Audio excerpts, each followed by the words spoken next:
What's up, internet? My name's Ori. Welcome back to the channel. If you're new here, hit that subscribe button. You like this video, hit that like button, hit that notification bell. You'll never miss a video. You'll never miss a stream. Today is Monday, October 9th, day number 69. Nice. Inside the Big Brother house, we've got a lot to go over from what happened on the live feeds yesterday, but also last night's episode.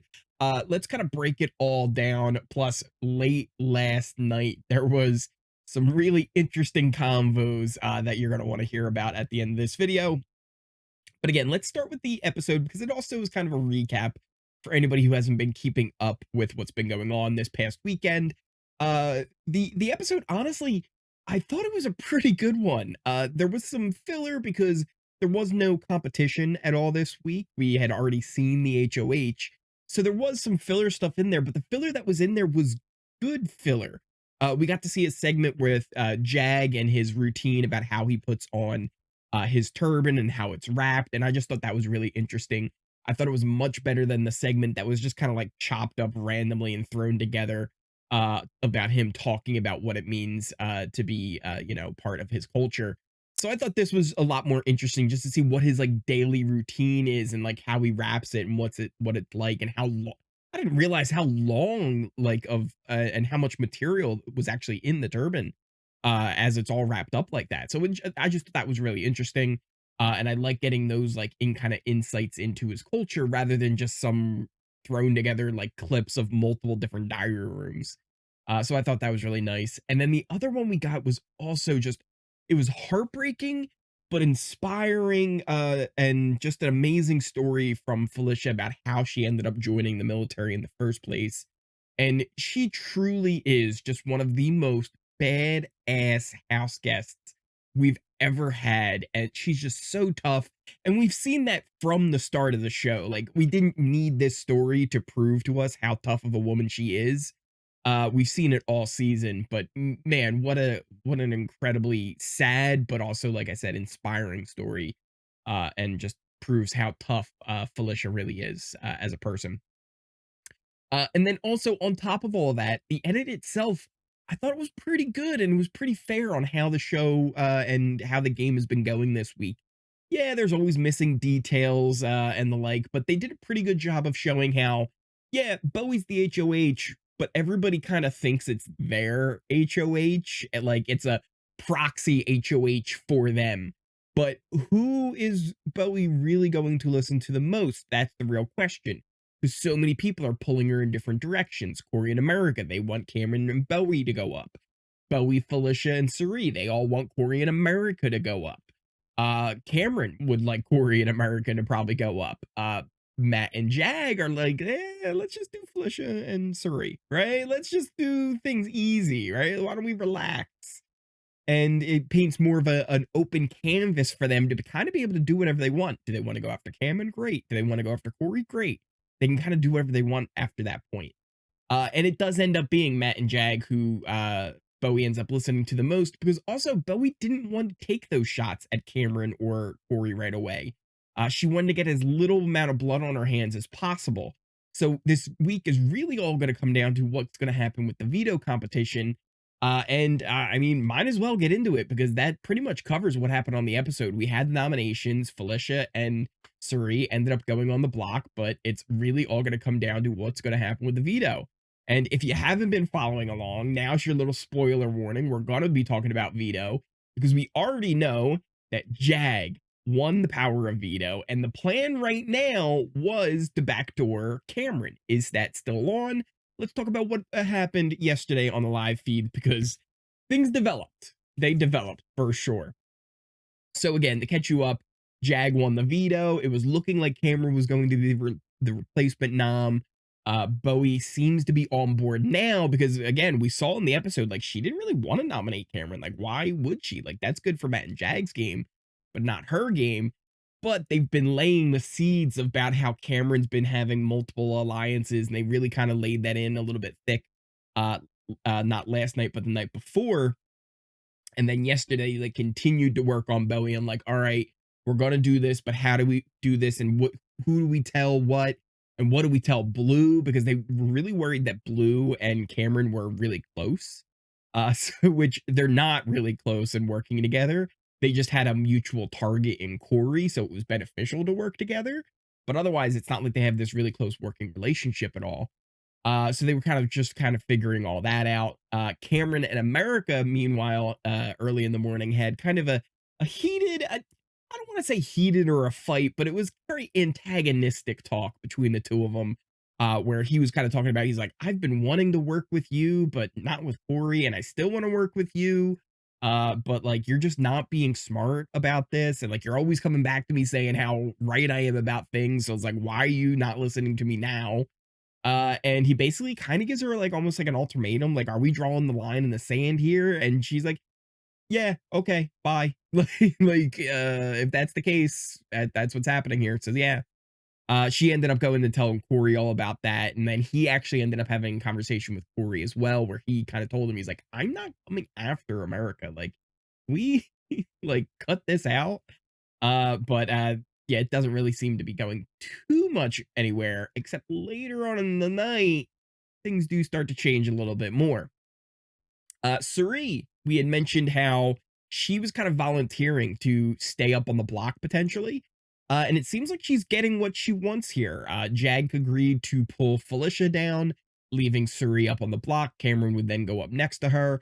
And I guess for Cirie, the whole reason why she volunteered was one, she knew even if it wasn't Cameron, whoever would go up would be a big target next to her, whether it would be Cameron or Cory or even Matt or Jag, right? No matter who were the ones who would be going up when she initially like volunteered right after the nominations, when she was like, if it ends up being used, like, I would stay up. She kind of knew whoever would go up would be a big target, and one that would most likely mean she would have a good chance of staying. But also I think maybe her fire has gone out, right? It's like her torch has been snuffed ever since her child left the game. Izzy. But but no, seriously, I feel like she's kind of just lost that willingness to fight, and like she's ready for jury. If she's about to be taken out, she'll enjoy her break in jury where she doesn't have to be on camera 24/7 anymore. But also maybe, like I said, I think she knows whoever goes up would be a bigger target, and like there is a risk there, but more than likely she would have a good chance of staying, and she has a deal with Cam, right? So she doesn't necessarily want to vote against him. And if she can literally say to him, like, do you see what these people did as he's walking out the door? She can build that further, and that locks in a jury. That's jury vote number one for Cirie. The first member of jury, she might just lock up as a solid vote for herself by simply being on the block next to them and not being the one to be involved with them leaving the game. It's possible, right? It could be a little bit there. And I don't know if that even guarantees Cameron's vote in this scenario, but I mean, it could be a way that she's thinking. I don't know. This is just kind of like Uri theory time, but yeah. We then actually ended up getting Cameron and Jag who met up, and this was kind of the first moment where he was just like asking him, "Hey, like, all right, what's the deal?" Right? I've been getting weird vibes. Apparently, Bowie had kind of mentioned that she felt like Jag was probably going to use it, but she didn't know for sure. And he kind of asked him, like, "What's the deal? Like, are you using or are you not?" And Jag's like, "I don't know. I haven't really decided yet." And he's like, "Gotta be honest. That makes me kind of nervous because if you end up using it, let's just play hypotheticals.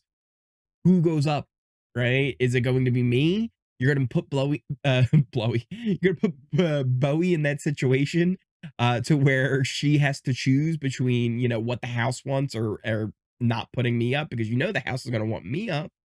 So he's not wrong. And he's basically like, please don't use it, please. They ended up getting some booze, which made Matt, Jag, Blue, and Bowie end up taking their share of the booze upstairs to the HoH, because Bowie had actually talked about sharing her HoH wine with Matt and Jag and Blue. So they ended up going up there with theirs. So they had like extra booze up there and were having a good time.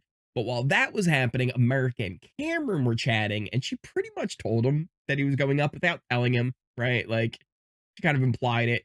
And he ended up telling her, like, yeah, like Matt and Jag have a lot of deals all over the place. Like, you guys should not be trusting them. Like, I thought I could trust them. And she ended up later kind of filling in Cory about this, saying it was a lot because they were talking for a while. She's like, "I don't even remember half of it, but, like, yeah, like, I kinda wish we could keep Cameron," which doesn't seem possible at this point because while that conversation was happening, like I said, upstairs in the HOH, Blue, Jag, Matt, and Bowie, they were all locking in that Cameron's going up, and not only is he going up, he's going out because no matter what, they have the rooms in the vote because this week it only takes 3 votes. Cameron, Jag, and Blue.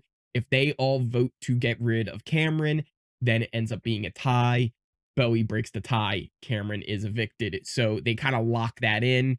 But Cameron does end up joining them later on. And then when Blue and Matt end up leaving the room, Cameron kind of confronts them asking Jag, like kind of straight up, like, are you using it? And like, Bowie, if he uses it, am I going up? Like, just be honest with me. Just tell me the truth. Like, just don't lie to me. Like, it's gonna suck either way. But if you blindside me, like, it's gonna suck even more. And they were like, well, I haven't really decided. And he's like, okay, so let's just say you're going to use it, right? Bowie, are you going to put me up if he uses it?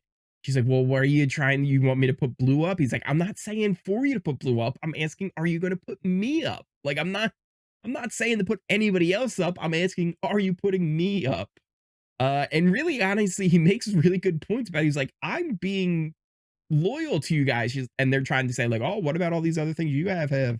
And really, it's just Bowie being kind of gaslit by Matt and Jag to think that Cameron was also playing her when they're the ones playing the most. But also, you got to love and respect the game of it. And before he ends up leaving, when Bowie kind of had her back turned in the bathroom, he kind of gives Cameron the finger gun salute of the fugitives and says, like, it would really suck. It would really suck.